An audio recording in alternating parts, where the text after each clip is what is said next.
Howdy, St. Petersburg and YouTube and wherever else you may be joining the call from.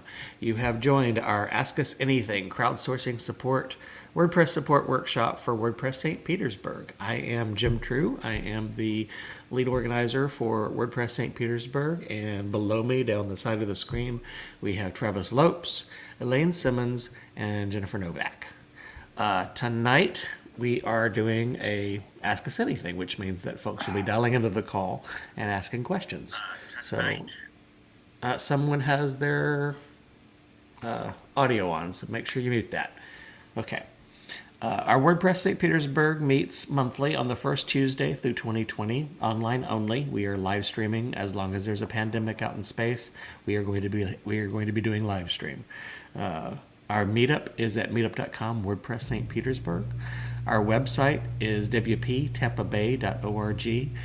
From our website, you can get to our Slack chat, our Facebook group, our YouTube channel, all of our meetups are listed there. We are a member of the WordPress Tampa Bay Network, which is basically a community of WordPress meetups throughout the Tampa Bay area. We have St. Petersburg, we have Tampa, we have Brandon, we have Newport Richey, which is new, and I think that's it. Is that it?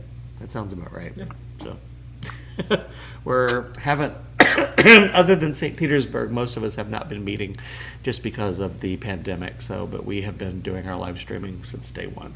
So we have a list of upcoming events on the website and also on here. So our upcoming meetups and events tomorrow night, if you join the mega meetup, was it last month or the month before last? Can't remember exactly when it was, but tomorrow night there is a WordPress mega meetup ran by the Miami crew. I think the time is wrong on that, but the link and everything is published on our Facebook group. So if you want to find out all about it, it's on there. Our next live stream event for us will be December 1st. We're going to be doing another Ask Us Anything live stream at 6:30 on December 1st on Tuesday, the first Tuesday of December. Normally we would do a scheduled talk that month, but we are canceling it because we're too close to the holidays and just need to get a break. Our first meetup of the new year will be January 5th, 2021. It will be an Ask Us Anything, and we'll also do our 2020 Year of Hell recap. So should be fun. We usually take the opportunity every year to find out what we've talked about, what we've done talks about, and determine what you guys want to learn. So hopefully folks will join into the call and have some feedback. So let's see. We are looking for speakers for next year. If you know WordPress, web design, front end, back end, plugin reviews, theme reviews, anything pertinent to web design or webby-based entrepreneurship or self-employed stuff, we want to hear you talk. Let me see. Where's my little... There it is. Nope. I'm trying to tap my little screen here. Come on. Excuse me. There we go. Okay. If you've never spoken public before, no problem. That's what this is. You really don't have to worry about anybody looking at you except the three of us and 1,000 viewers on YouTube. So... if you've never spoken, it's great for your resume, your LinkedIn, or your Twitter. And if anyone's looking for jobs these days, they definitely want to hear people that are comfortable speaking to other people. And on our website, it's wptampabay.org/speakers/call. So tonight's format, our code of conduct, there are no stupid questions except the ones you didn't ask. We will be pulling questions directly from our meetup, where people have signed up and asked their question as part of their at RSVP, and then we will pulling questions from our chat and we have 2 callers already sitting in the green room, so we'll be pulling from them as well. Limit your question. We'll be limiting questions to like 10 to 15 minutes. Any more than that, you should be hiring a consultant.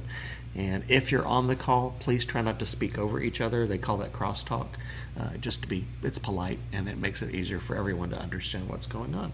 So that is our format for this evening. Let's go ahead and get started. So we have, excuse me, we have a call-in who actually asked a question on the call, so I'm going to bring her into the stream now, Marilyn. Hey, Marilyn, we're bringing you into the call. Can you hear us okay? Yeah, hi. Perfect. And we can hear you fine too. I saw your question in the meetup, so if you want to go ahead and ask it again, we can pop that in. Well, I've kind of worked around the question, but the question was, how do I get the last modified author posted on my site? Okay. And the workaround I did with pods is I did a pre-save and got the current user. Okay. So, Gotcha. so I've worked around it. But in general, how would you get the last modified? Well, and it depends if they changed it. That's the thing, because typically each post only has one author. That's based on WordPress. And that is usually the person that created it, unless they swapped it to someone else. So, Well, I have a membership site that a number of people can create pods. They can modify the pods and so on. And so I wanted to keep track of who was doing what. okay. Well, I mean, that would be the post within a pod is a post. It's a custom post type, so those are still posts. But in the post table, in the post database, there's only one link to an author. So it doesn't track. Like if I created a post on a WordPress website, and then Travis came in behind me and edited it, it would not show that he was the author. It would still show me as the author, and that's all WordPress would track. It would track him as having done a revision, though, and so that's a completely different thing. Well, I thought the last modified was supposed to be the person who had done a revision. I don't think. Let me check real quick. Travis, do you have any thoughts on that one? Because I'm going to check. The post will always stay with the original author until you modify it directly. Okay. Well, I'm not asking for post author. I'm asking for last modified author. Yeah, but I don't think. Let me look. I'm looking at the tour of the WordPress database, and if there isn't an actual storage space within the post for last modified, it'll store the date it was last modified. Mm-hmm. But unless there's an actual field that tracks the last modified author, that's not going to be in there. Yeah, there's not. It's post author, post date, and then there's a post modified GMT, but there's not a post modified author. That would have to be something you'd have to create if you wanted that. I've been having a lot of fun with that pre-save feature. Okay. Yeah, you can do a lot. I mean, that Pods also has the post save filter, so that you can hook into whoever the person was and write that out as well. So you're a PHP. You're working with PHP then? Kind of. Okay, that's good. I'm learning it as I go. Okay. So there is a post meta item _edit_last that stores the last post the ID of the last revision of that post. So you could then pull that post and get the author and get the date and all that. And it's just in post meta. It's just stored straight in post. Well, it's just the post ID of the last revision that's stored in the post meta. Okay. So then you would get that ID, get that post object, and then there's all your stuff for revision date, author, etc. Okay. Might have to write that one down because I'm not aware of that one either. Can I ask another question? Sure. And then we got to bring Andy on. Okay. I'm trying to change. I have a field called flower editor in my flowers pod. That is, of course, associated with users. Right. And I'd like to change the flower editor. I have a new flower editor coming in and an old one going out, and I'd like to change all of the flower editor associations that were to the old one to the new one. Okay. And I'm having trouble. Is it a single select relationship field? No, it's multiple. There are multiple flower authors. Okay, right, but I mean, Flower you're saying editors. it's an editors. So each flower has multiple editors attached to it? No, each one would have one editor. Okay, so that is a single select. So Okay. you may have multiple editors, but it's a single select in that particular correct. flower editor. So it should only have one number in it, and that number would be the ID of the user that is your prior editor. Well, how do I change that? You could do it in PHP with remove from and add to. There are two things in, let me see if I can find the link for you. in the pods docs, basically that field is an array. It's a relationship array. And you can do an add underscore to add a new ID to it. And you can do a remove underscore from to remove an ID from that array. So what you'd want to do is go through all those records and remove the prior editor and replace the new one. Or, I think that's probably going to be your easiest bet, is do it with PHP. And if you got any questions on that one, you can bring it to the pod support Slack. And I could either get Jory or Scott to write a quick little code for you. Okay, well, thank you. Yeah, no problem. You've helped me in the past. Okay, I figured we had. I wasn't sure. Have you ever been on our calls before? No, not your call. Okay. I live in New Mexico. Oh, wow. Okay. So, alrighty. That's fine. So you figured out that we definitely do Pods Talk here because, I'm still the community support guy for Pods. So, okay. Well, I'm glad we were able to help you then. Yeah, but the it's add underscore to TO will add to a relationship, another relationship, and remove underscore from will remove a relationship from an existing relationship. Okay? Okay. Yeah, thanks. Yeah, no problem. And thank you for joining us from New Mexico. And stay on if you want to. I'll drop you into the green room, and I'm going to bring Andy on. Okay? Okay. All right. Nice Thank you. seeing you. Bye. Hey, Andy. You out Hey, there? how are you doing? Is my camera working? No, it's all black. Why would that be? I don't know, but we can hear you. You can hear me. Okay. The bad part is I forgot the question. Oh, no. Well, Andy, that's just not going to Solving. work. So you Did completely I send forgot you the one? question. I don't think you sent one into our. No, you didn't send one on our meetup. No. Oh, wait a minute. No, I apologize. I'm here for learning. Every time I sit in, there's always at least one little snippet I get out of it. Okay. Well, you've got access to the private chat in the green room, so if you remember your question, just ask us. Sure. by Or all ask means. it in the comments, either one. Okay? Sure. I'm going to by go all ahead and take you out, and I'll bring in some other calls from the meetup group. So I don't see anyone.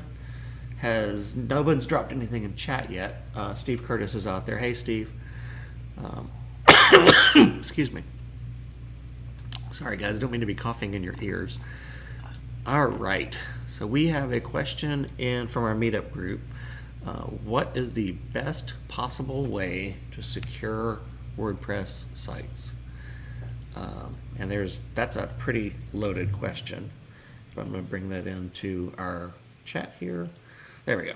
So from Arknagupta, what is the best possible way to secure WordPress sites? There's Steve. We'll bring him in a minute too. We have. Where do you start? Where do you start? One of the first things, obviously, is to make sure you're running SSL. That's critical. You want to make sure that your admin user does not have the name admin. Strong passwords. Not just for you, strong passwords, but for everyone on your site. Yeah. You want to be careful about what plugins you use. Most are fine. If you can, try to do a security audit on them. A lot of the bigger plugins, like Gravity Forms, for instance, will do their own security audits to make sure there's nothing coming through. Always make sure your theme, your plugins are staying up to date.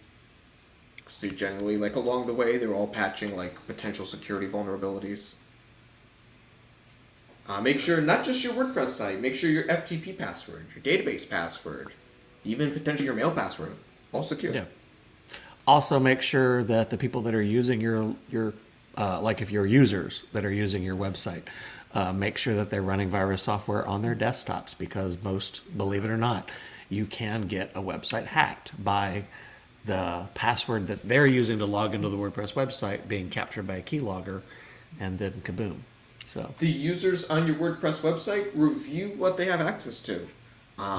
Even people that need to run the site don't necessarily need access to literally everything.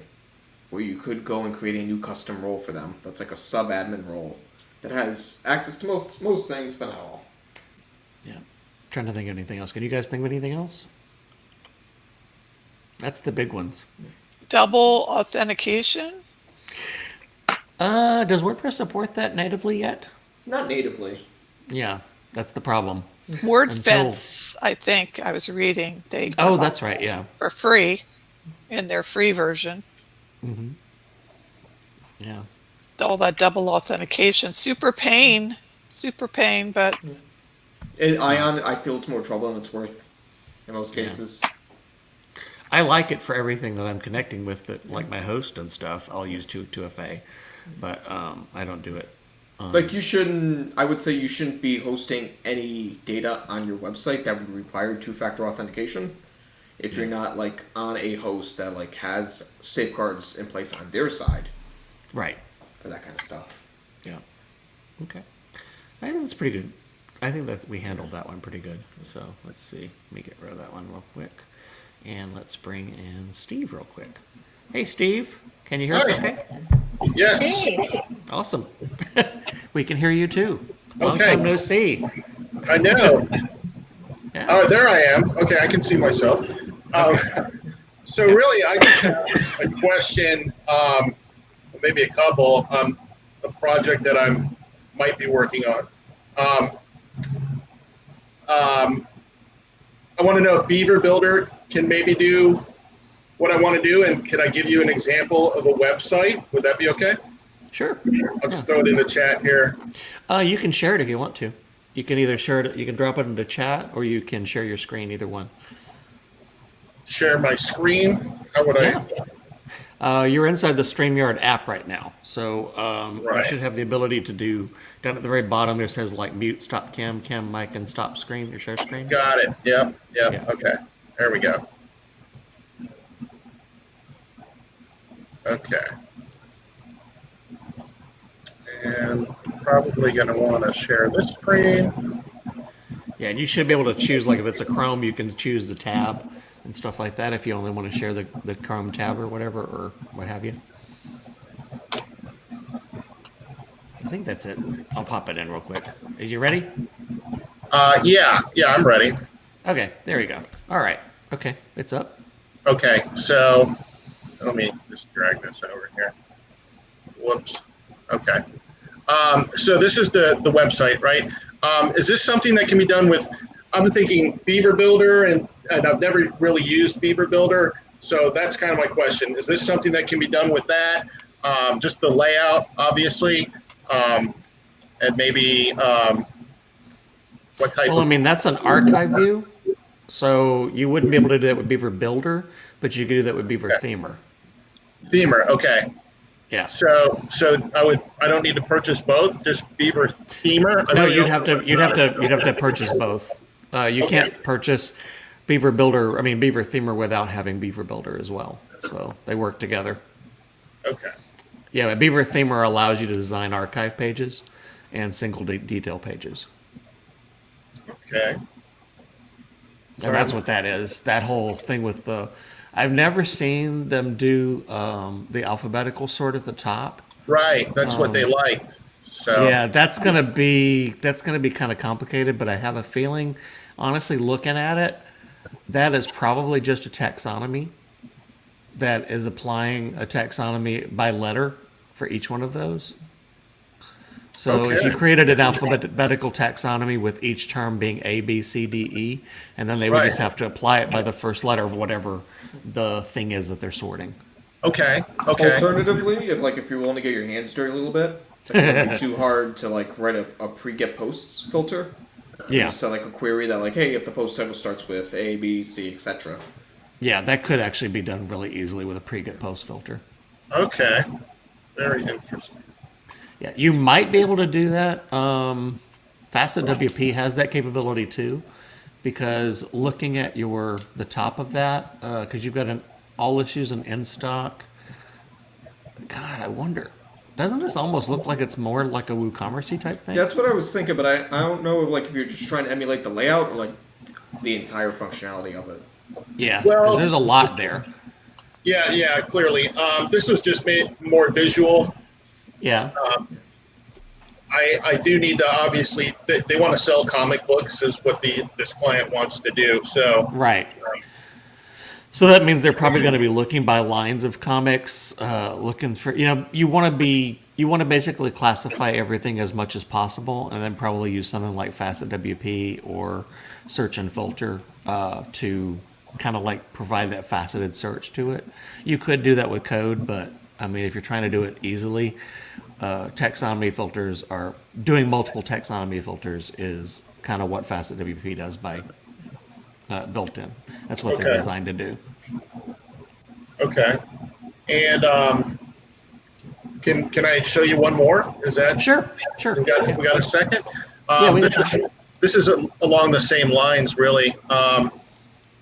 They really liked this layout, and That is what they're doing there is basically a bunch of taxonomy carousels where they're kind of like, because okay, each one of those little globs, the Image comics, the Dark Horse comics and stuff, that's kind of like a standard layout breakdown where they're basically doing like 5 posts from a particular taxonomy.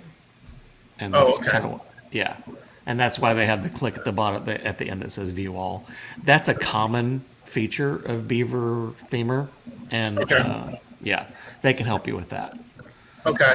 And so if I got Beaver Builder and Beaver Themer, I could still use WooCommerce with that on the yeah, I mean, WooCommerce works perfectly fine with Beaver Themer and Beaver Builder. Yeah. Okay, that's what I thought. So good. That's about all I've got for now. Cool. Awesome. So you doing okay? Oh yeah, I'm doing good. I've got really long hair now, but I noticed that, yeah. It is much longer. Better to have long hair than fat middle. that's That's why I'm being filmed from this high up, that's it. So, I'm afraid I have that too. So okay. I'm going to take you off the share screen so you don't show anything you don't want to show. Okay, thanks. No problem. So when you guys are ready again, definitely get talking with us, because if we're going to keep doing the live streaming through 2021 as well, if you guys want to ever do a live stream with Tampa, let's go for it. Okay, absolutely. We have the environment for it. Yes. I'll talk to Joe about that. Okay. It seems like it's been going on a long time, obviously. Okay. So yeah. How's Joe doing? he's good. He's traveling right now. He's gone on a field trip with his family. So Oh, awesome. Okay. I think he's driving across the country. He said. So Oh, wow. yeah, he's Very having cool. fun. But I'm stuck at home working. Folks out there in YouTube land and everywhere else, Steve and Joe are our lead organizers for the Tampa WordPress Meetup group. So they live in St. Pete, but they run the Tampa Meetup group. So because nobody in Tampa was willing to do it. Right. So That's great to see you guys.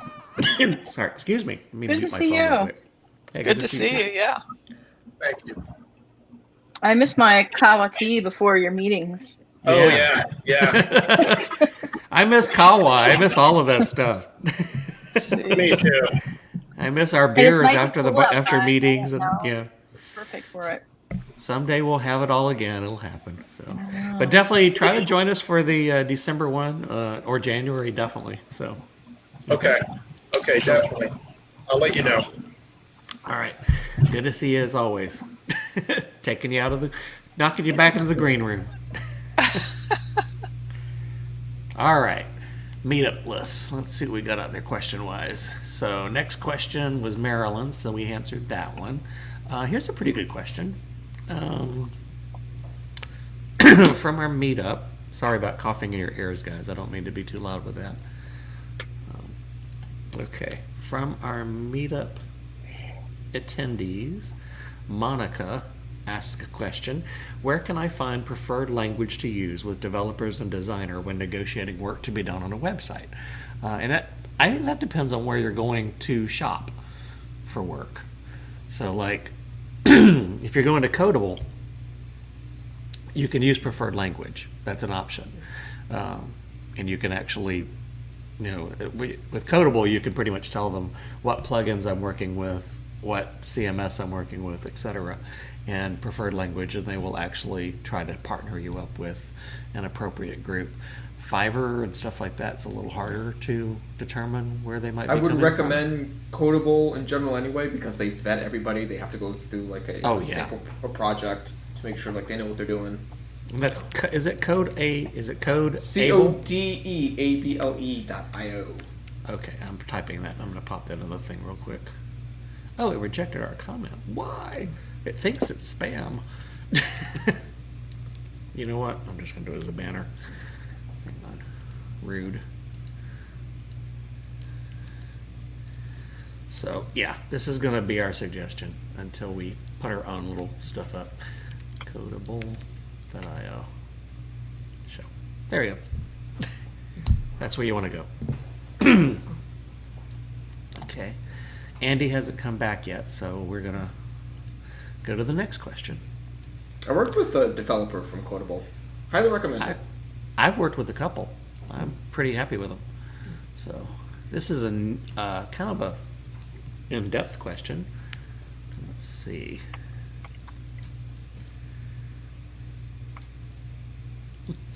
Getting used to my tabs, guys. Sorry.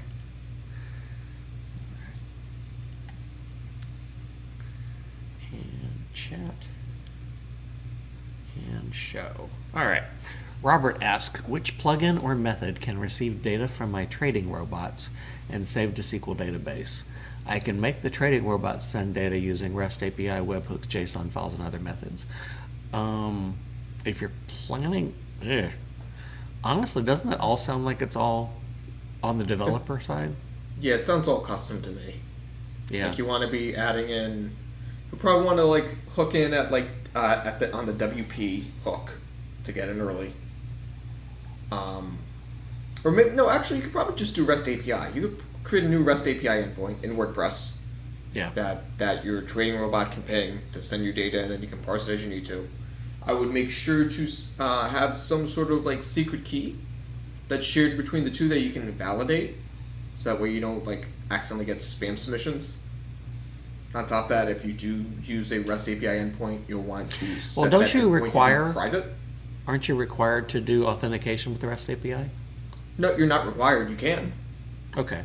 But you're I not mean, if required. you want to do it to secure your data and make sure no one Yeah. else can touch it. Yeah. Yeah. Yeah. That's what I meant. Yeah, like that's what with one of our products, fillable PDFs, the API we have set up, we use the REST API for it, and we use basic authentication with it being like the user's site as the username and the license key as the password.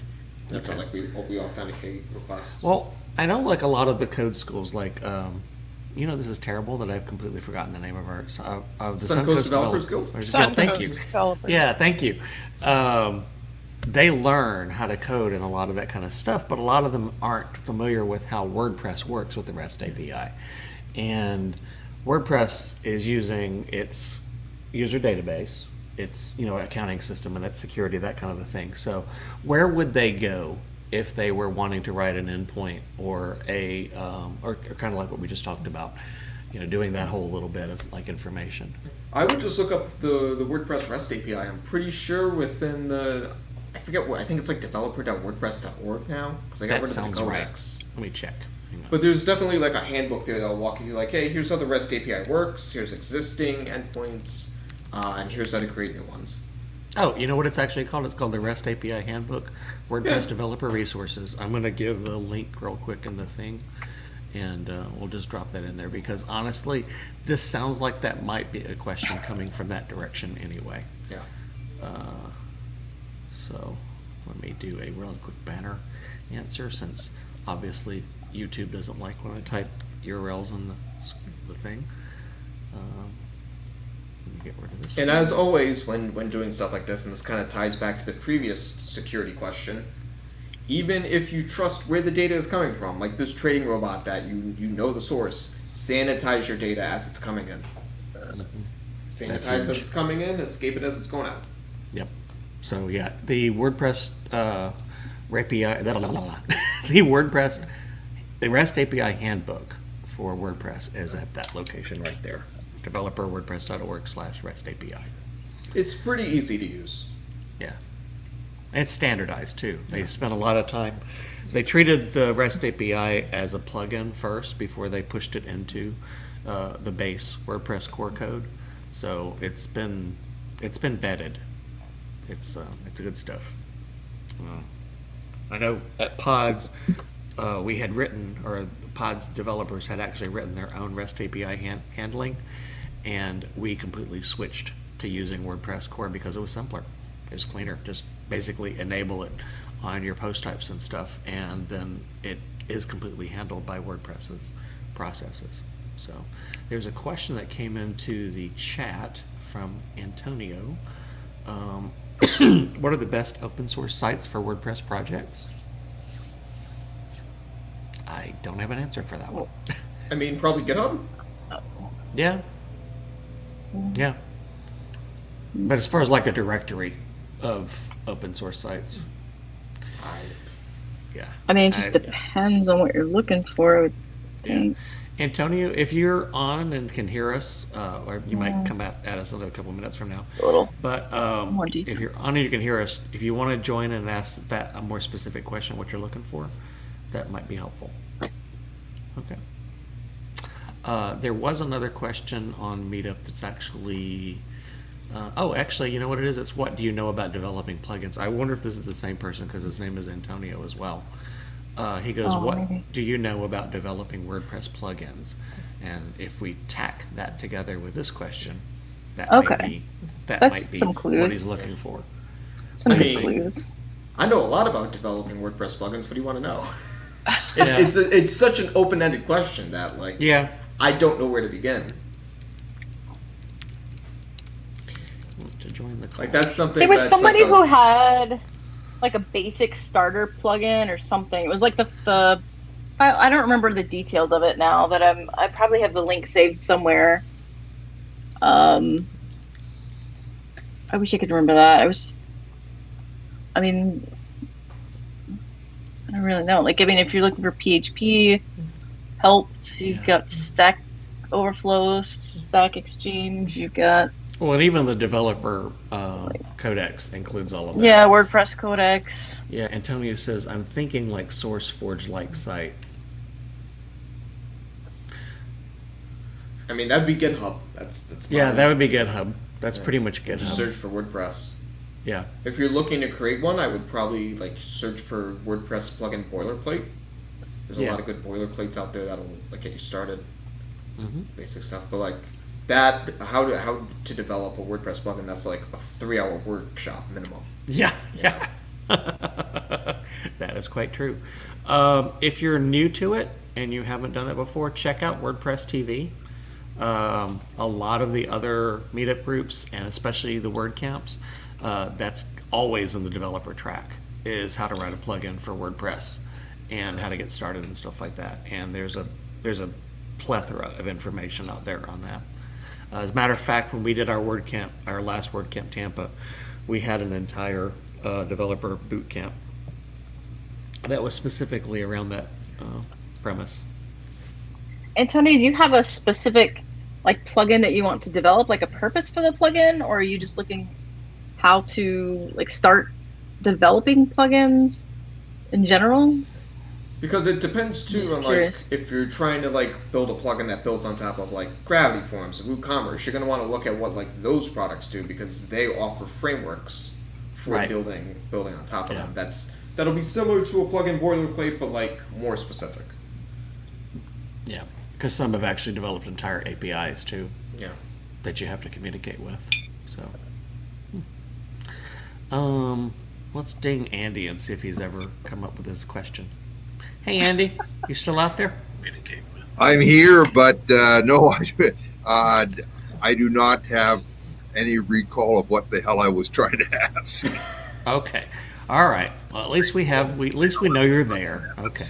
All right. Well, at least we know. We'll drop you back out. Okay. Antonio in chat says I do, but I think that's in response to your question, Jen, that you'd asked about. Okay. what kind of plugin he wants to do, but I think he's gonna. Antonio, if you get this, go ahead and join our StreamYard if you have some questions, and then we can get into an interview with you. That'll work a little better. We've actually gotten to the end of our question list, so that was a pretty quick call. Look. Oh, that was just Andy dropping. Okay. So what's everyone been working on? Yeah, good question. What has everyone been working on? I know Travis has been working on the website for Black Friday deals. I've been working on Black Friday for like a month straight now. Yeah. Wow. Exciting. Both ends, Wow. both with For Gravity, which is like we launched a bundle. Well, question all for you, products together. Travis. Oh, that's 'cause this, exciting actually, for this is a you. good question too. You are developing web pages on a site that has a theme, but you're actually creating new pages that are using their own CSS and everything, aren't you? For Black Friday? Yeah, Yes. that's what I thought. Yeah, so like what I'm doing there is like SAS is being used in that theme currently. So I have a separate SAS file. Like I broke stuff out a little bit. It's like a separate like promotions folder and like a separate like Black Friday file. So like all our Black Friday stuff is in one style sheet with like its own variables for like colors and fonts and images. With everything, all the classes are properly prefixed for Black Friday 2020. Okay. And then we're doing some crazy stuff where like I have some like page templates made, like for different pricing pages based on if it's like Black Friday or Cyber Monday. And we're doing some stuff like with the template include filter, so that way based on what time of day it is, like stuff will automatically switch over, without having to like go in and manually like switch, like set one page to draft, set another page to publish, like that whole thing. Like Okay. we automated the whole process, which is great.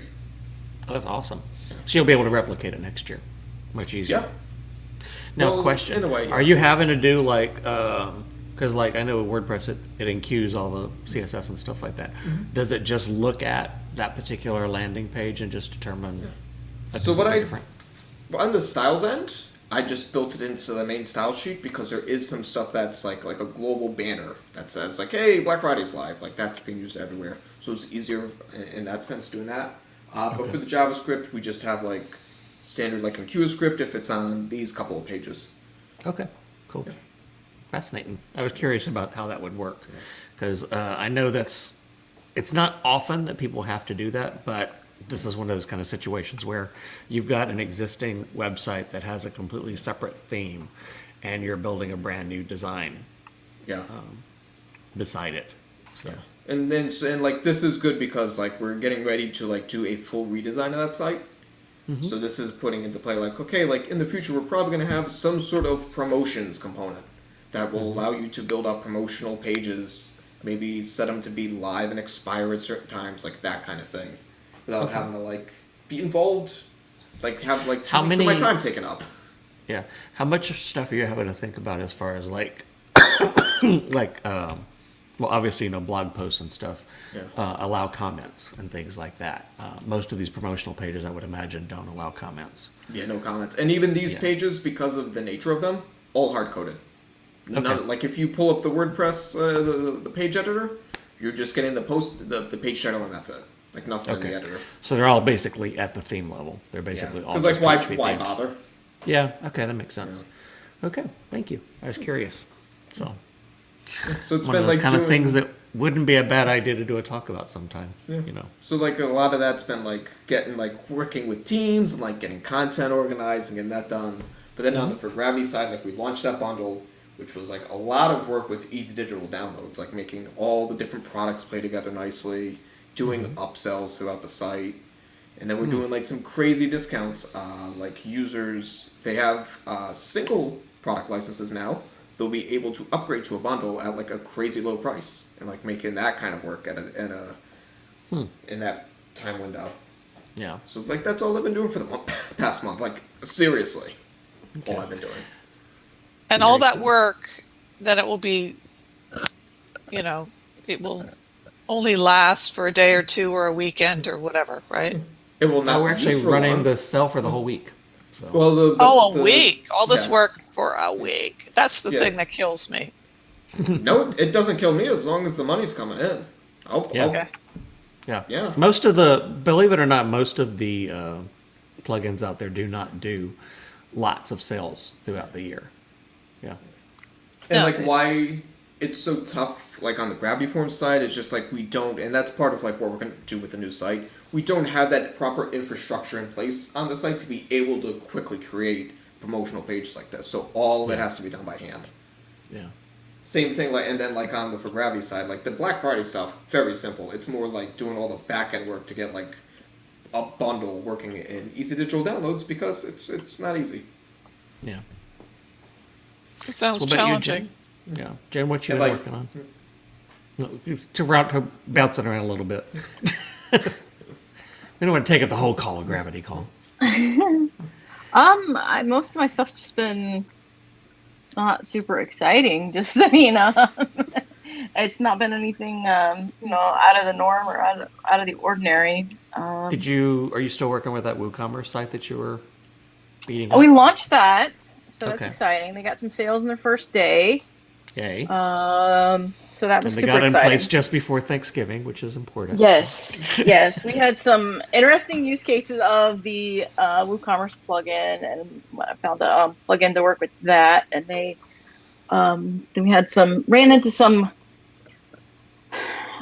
issues. Is not quite the word I want to look for, but ran into a couple scenarios there that weren't working for us. The developers with that plugin were really helpful in getting that updated for us. So they sent us, updated files, and then they just issued a new plugin update, and I saw that our changes were in that plugin update. So I felt like I did something for them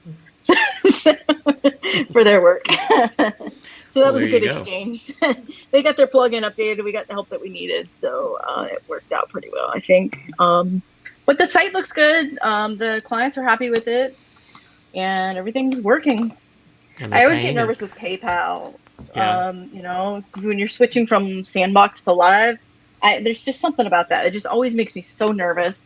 But it worked like seamlessly. I was super excited, super happy with that, and it was just a few minutes, and I was done. And everything worked really Antonio well. was joining our call, just waiting for his stuff to connect. I increasingly wonder if it's worth even having PayPal. I don't like PayPal at all. Not a fan. Just not a fan. Yeah. Just when I see I'm like not the a fan revenue either. split, like already having credit card and PayPal as an option, like I kind of want to A/B test the idea of like, what if we just remove PayPal and just went straight credit card and just see what happens. Yeah. It's Yeah. scary because like you don't want to potentially lose out on like 40% of your revenue for that month you run that test. Yeah.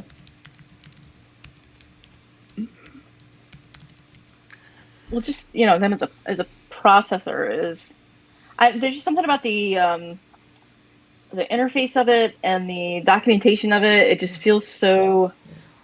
Is there a I reason just you never- went with that instead of Stripe? That's what the client wanted. We tried to gear them towards Stripe. I'm trying to recall. I think they already had an account there, and they were using the little PayPal, the little triangle, not the Yeah. square, but the triangle. Yeah. It's kind I of know cute. the one you're talking I about. have to say. Yeah. I have to say their little triangle was cute. Gotcha. Yeah. How That's- how is the PayPal stuff implemented on the site? Is it just totally like modal for the whole thing? Meaning, how do you mean? Like the checkout process, like when they go to pay with PayPal, do they go off site? Is it like one of like those express No. checkout modals or? Oh no, it's on site. It's Okay. all on site. Thank goodness. Because I did have a client who it was off site, and that was really daunting. I did not like that, and I managed to convince that client to get it all on site.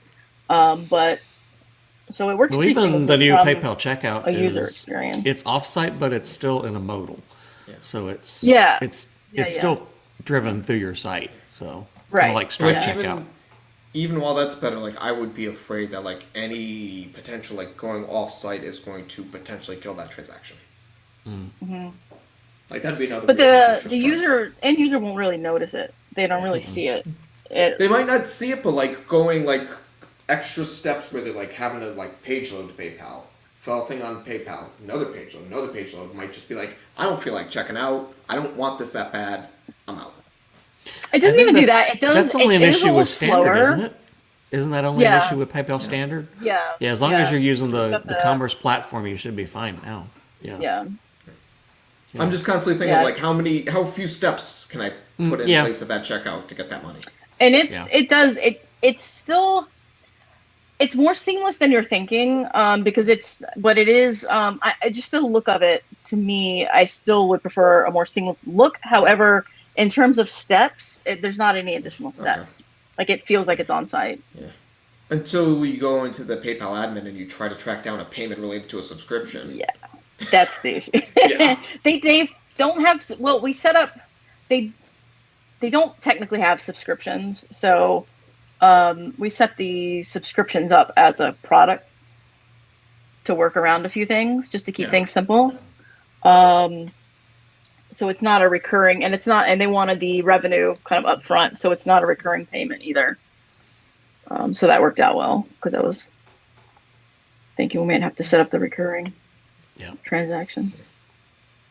Yeah, I've had a couple where I've had some weirdness too, because they were using a Stripe checkout system, and then they switched to the Square version of it. I guess there's a Square thing that does kind of the same thing.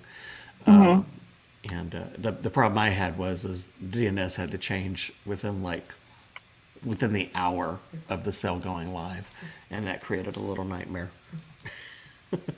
So And of course, like that DNS switch happened at like noon instead of like 2 a.m. when it would be safe to do it.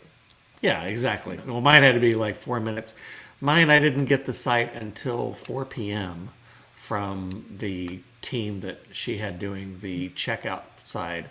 And so they'd updated everything on the on the demo, or the site that was on Flywheel. And then I had to repoint everything DNS-wise before her call went live at 5. We got everything done right at 5:15. And my biggest issue was the fact that it was coming from a multi-site, and the paths for images are not the same on multi-site as they are on a solo site. So that was very fun. I would have been like, I am not doing it on that deadline. Yeah, I charged time and a half for that. Time and a half is not enough. I know, a double time. I charged double is what I did. But yeah, I had to write you never responded to it, Travis, but I sent like a regex question to you, and that's what that was about. So, yeah. Did Steve come back? Is another question? Yeah, bring him he has back another question. Yep, he does. He has another question. You're in, Steve. You have a question about migrating emails? Yeah. Since we're talking about projects that we've been working on, right? So I have this client who told me that he doesn't believe in passwords. That's always fun. But he's actually using, he's using Windows Live Mail, okay? And he's on GoDaddy currently, but we're moving his site, which we built on GoDaddy, but they have old servers because it was an old website. It's actually Windows Server, so we're transferring that over to SiteGround. But along with that, we are transferring over his emails, okay?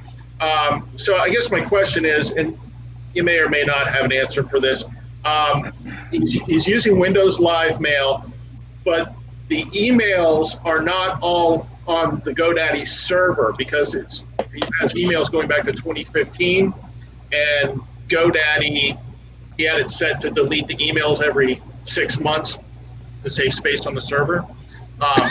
So my question is, when I transfer his email, I can transfer the emails from GoDaddy that are on the server over to SiteGround. That's no problem, right? Right. But those emails that are on his computer, they're actually on his desktop computer. Are they going to go away if I transfer? Is there any? I don't They'll think still be in his email client because they Right. were downloaded. More than likely, either it was a POP client or was he an SMTP client? I don't even know. I'm going into the office tomorrow to find out. So Yeah, it depends on the time window, but yeah, pretty much like once the old POP, you would actually copy the files down, the emails down to your machine, and then they would delete them off the server. So more Right. than likely, they're only on his local mail client. I know they're only on his. I've established that they're only on his. Yeah, you'll never be able to get those to SiteGround unless he forwards them back to himself again. That'd be the only way. I can't speak to whatever mail client he's using. I've used mail.app on macOS before and have literally dragged emails from one account to the next, and it would transfer them. Yeah. between Okay. accounts. Okay. I guess my other question is, say I let them know, hey, I can't get all those emails because there's a lot, thousands, transferred over. I can get the last 6 months. They're on the GoDaddy server, right? But can I just unhook his Windows Live Mail and then he'll still have access to those old emails? They won't be on the server, but he'll still have access to them, because he was having a problem even backing them up because Windows Live Mail is old. Microsoft hasn't supported it since 2012. He doesn't believe in passwords. You get the gist here. You'd have to actually look at the folder structure to see if they're physically in a folder structure on his desktop or in his desktop somewhere. Right. Okay. What I would be 'cause afraid of seeing happening is like you disconnect that old email service, Yeah. and then like he keeps getting warnings about it, and then he goes F this and just deletes it. Right. Okay. Yeah, I'm just real concerned about, I don't want to mess up his 5 years worth of emails, but Look and see while he's live if there's a way to export inside the client. I mean, let me check. I haven't used Windows Live since I was seriously in an office 25 years ago. right. That's why I'm trying to tell him, your software is no longer supported. We're going to have to do something about it. So, Yeah.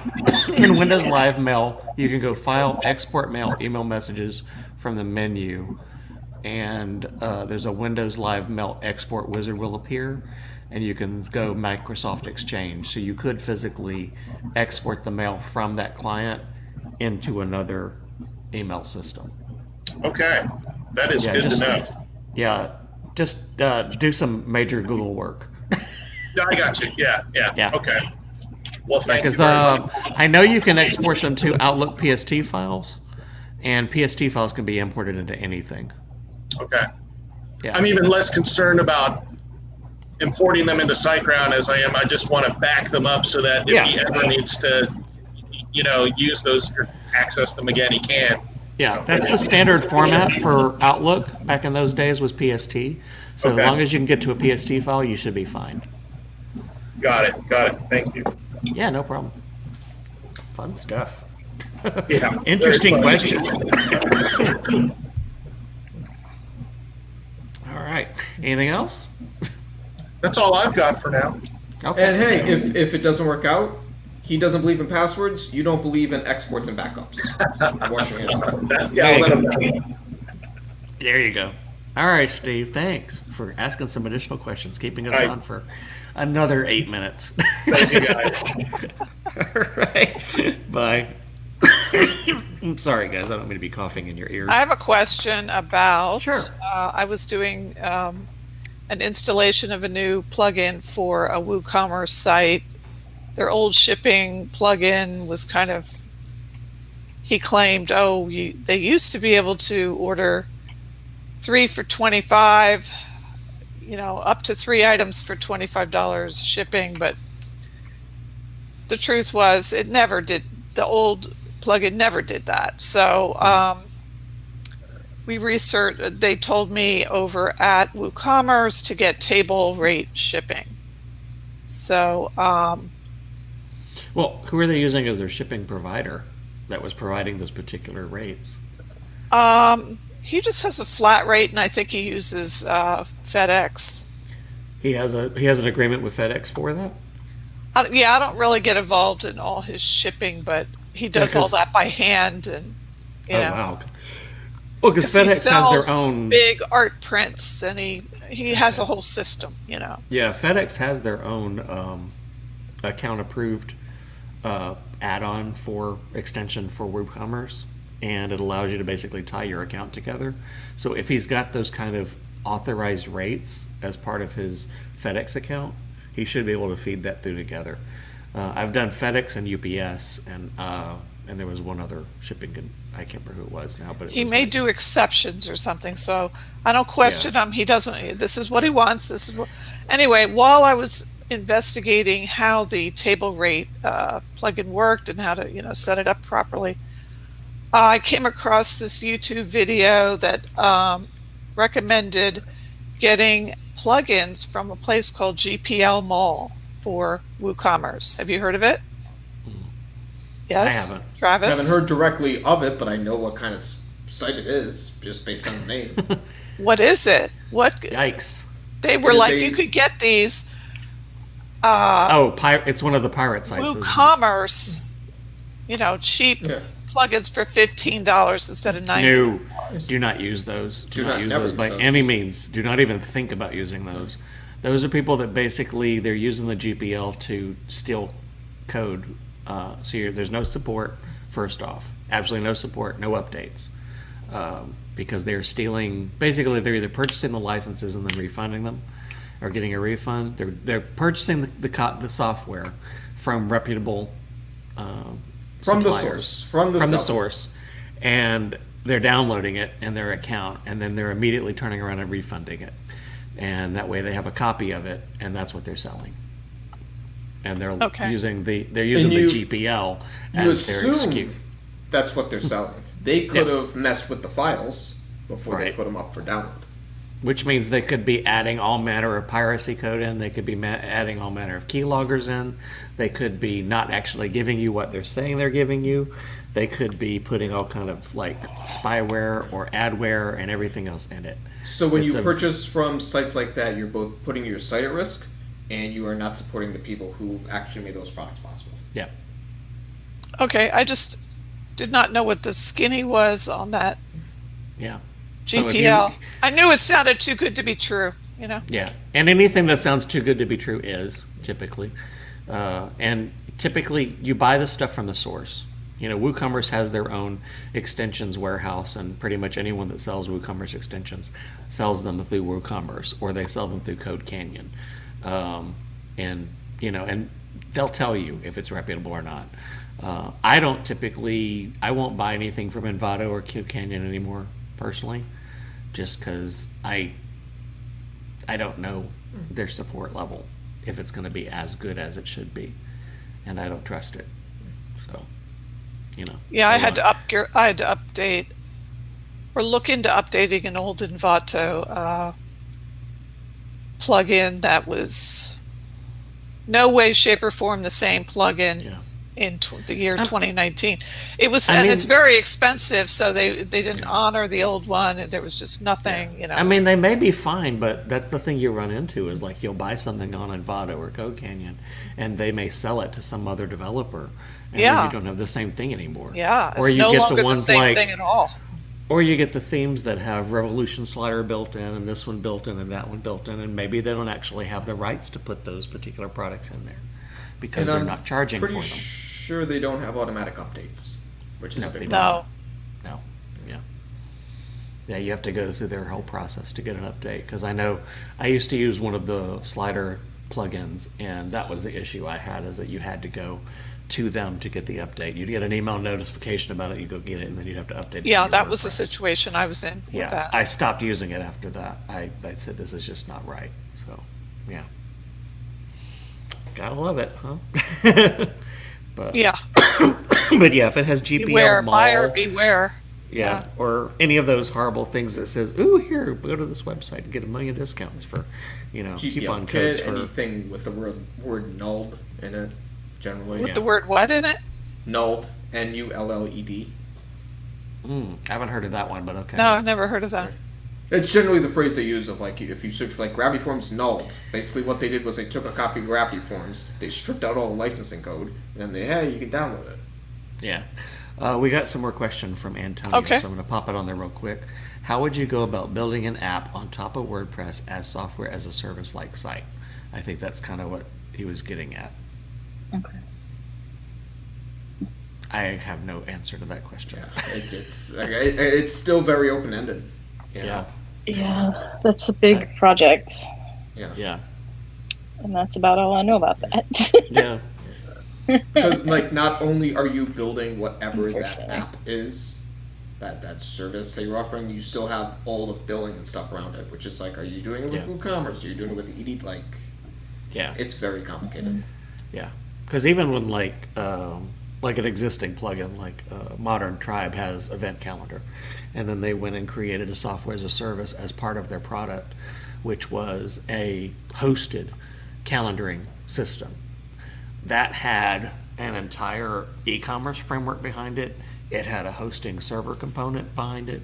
It was huge. It was a gigantic project, and it had separate developers that had to work it because it wasn't hosted on WordPress anymore. It was hosted on as a service. And that's the thing. It wouldn't be on top of WordPress anymore. It would be a service. We really can't answer that kind of a question, unfortunately. Sorry. So a little bit too deep. Not even above our pay grade. It's just very, it's a very broad question. Yeah, it's a really broad question. Very broad.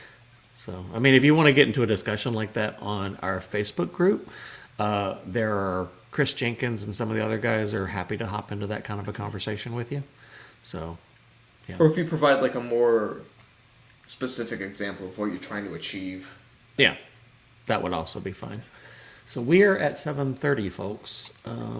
We don't have any other questions out there. We've been an hour. How do you feel about wrapping it? Let's do it. Sounds Okay. good. Thank you, as always, for joining the call this evening. Thank you, Travis, Jen, and Elaine, for keeping on becoming our little Brady Bunch here. It's always been nice. And our next meeting is December 1st. 1st. No, December 1st. Yeah. Okay. It's the first Tuesday of the month, which is December 1st. So visit our website, wptampabay.org. Like and subscribe to us on YouTube. Yeah, There's some December little 1st stuff. is not that far away, so No, you it's have not to. that far away at all. It's like right after at all. Thanksgiving. So coming up real soon. Literally 2 weeks from now. Yep. So like and subscribe to us on YouTube. That's those little like button down there and the little bell and the thing. Turn it on to get notifications. We get nice things from that. I don't know what we get. We get something. People like us. We become a more reputable channel by having that kind of stuff happening. And I think that's pretty much it. So I'm gonna wait a minute. There's a comment out there. Oh, it was just Steve. Steve was saying thank you. So I'm gonna drop off our little video at the end. You guys, I'm gonna keep you on, but I'm gonna put you on mute. Okay. So don't hang up yet. And we will see you guys in 2 weeks on December 1st. Have a wonderful Thanksgiving if you celebrate that thing. Keep it an at-home Thanksgiving. Please do not go Corona week wild crazy. Don't have a bunch of people at your house. There's still a pandemic going on out there, and we don't want to lose anyone. Okay? We love you. We will see you in 2 weeks on YouTube. And bye-bye. Thank you for watching our recorded session from WordPress St. Pete Meetup. We meet twice a month on the first and third Tuesdays in downtown St. Pete at the Suncoast Developers Guild. If you enjoyed this video, please give it a thumbs up on YouTube and be sure to subscribe and click the bell to be notified when new videos are added. Find out more about WordPress St. Petersburg at our website at wptampabay.org.